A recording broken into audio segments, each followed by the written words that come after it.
नमस्कार दोस्तों, प्रधानमंत्री मोदी जी ने पूरे देशवासियों को एक बहुत बड़ा तोहफा दिया है। यूं कहें तो इस बार होगा दीपावली का डबल धमाका। जैसा कि आपको पता है कि अभी जीएसटी काउंसिल की बैठक हुई थी न्यू दिल्ली में 56th एडिशन की, और उसमें जीएसटी काउंसिल के जितने भी 33 मेंबर्स है, और आपको पता है जीएसटी काउंसिल को लीड करती है हमारे फाइनेंस मिनिस्टर जो वर्तमान में निर्मला सीतारमण जी है। तो इस बार जीएसटी काउंसिल की बैठक जो 3 और 4 सितंबर को हुई दिल्ली में, उसमें फैसला लिया गया कि अब 12% और 28% का जो जीएसटी रेट है उसको स्लैब से बाहर किया जा रहा है। यानी कि अब हमारे देश में मात्र 2 जीएसटी स्लैब रेट रहेंगे, एक 5%, एक 18% और एक स्पेशल आपका 40%। इसका मतलब यह हुआ कि जो भी गुड्स एंड सर्विस पर पहले 12% का जीएसटी लगता था वो सब अब 5% में कन्वर्ट हो जाएंगे, और जो भी गुड्स एंड सर्विसेज जो है उस पर जो 28% का जीएसटी लगता था वो अब 18% में कन्वर्ट हो जाएंगे। तो कहीं ना कहीं जो पुअर फैमिलीज है, मिडिल क्लास फैमिलीज है, उसको इससे राहत मिलने वाला है। तो इस बार जाहिर सी बात है कि इस डिसीजन से हमारे देश में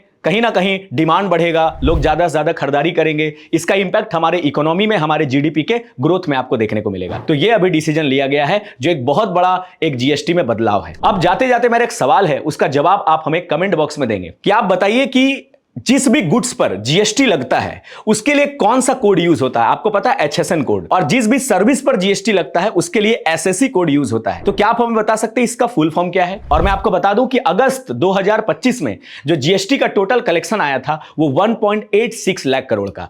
जब से जीएसटी हमारे देश में लागू हुआ है 2017 से लेकर 2025 तक सबसे ज्यादा जीएसटी का कलेक्शन अप्रैल 2025 में हुआ था 2.37 लाख करोड़। और देखिए मैं पीछे लिस्ट लगा रहा हूं, आप देख सकते हैं कि किस किस आइटम पर आपका जीएसटी रेट्स में क्या बदलाव हुए हैं, आप यहां पर देख सकते हैं। तो बढ़िया से आप देख लीजिए, ये सारे बदलाव आपको देखने को मिले हैं। थैंक यू सो मच, बहुत बहुत धन्यवाद, ऑल द बेस्ट।